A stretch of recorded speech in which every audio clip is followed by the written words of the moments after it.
Hello guys, welcome back to my channel. So sekiranya ni kali pertama korang kunjungi ke channel saya, dalam channel ini saya akan ceritakan tentang fakta menarik, konspirasi, misteri dan banyak lagi. Saya akan upload sekurang-kurangnya satu video untuk seminggu dan jangan lupa korang tekan subscribe button yang berwarna merah dekat bawah tu.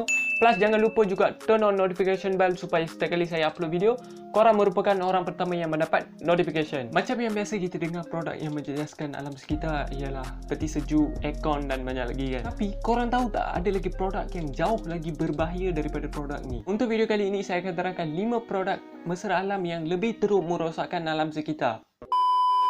Yang pertama adalah pengiring udara. Mesti semua orang pernah jumpa alat ni kan? Kalau tak silap aku, biasanya alat ni ada dekat KFC ataupun shopping kompleks yang besar. Benda ni menggunakan kuasa yang tinggi dan taklah bagus sangat pun untuk keringkan tangan kita. Kalau korang nak tahu, tisu lagi bagus daripada alat ni. Sebab tisu boleh keringkan tangan kita 90% dalam masa 4 saat saja, tetapi alat ini memerlukan 40 saat untuk keringkan 90% daripada tangan kita. Dan alat ini juga sangat berharga. Yang kedua adalah kereta elektrik. Kereta elektrik ni memang tak lepaskan karbon dioksida dan kereta ni juga merupakan mesra alam. Banyak karbon dilepaskan ketika menghasilkan bateri eternum ion yang digunakan oleh kereta elektrik ini. Institusi Penyelidikan Persekitaran Sweden menunjukkan penghasilan bateri kereta elektrik ini telah mengeluarkan karbon dioksida yang sangat banyak.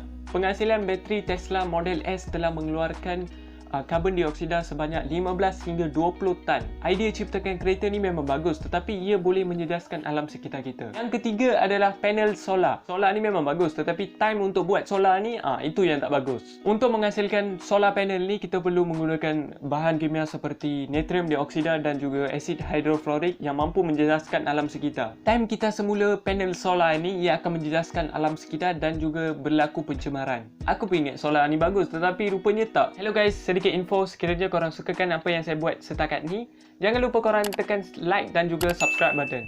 Thank you. Yang keempat adalah lampin pakai buang.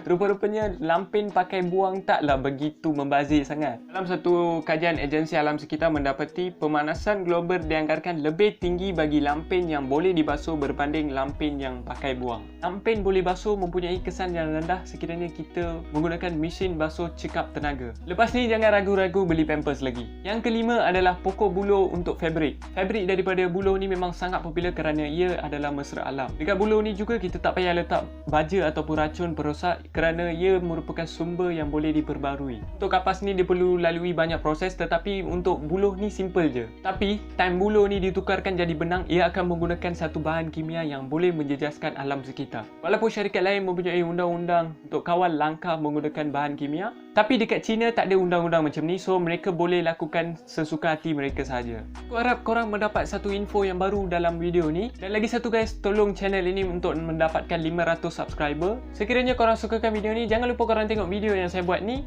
Plus jangan lupa juga like dan follow IG saya. That's all guys, thank you very much for watching. Bye.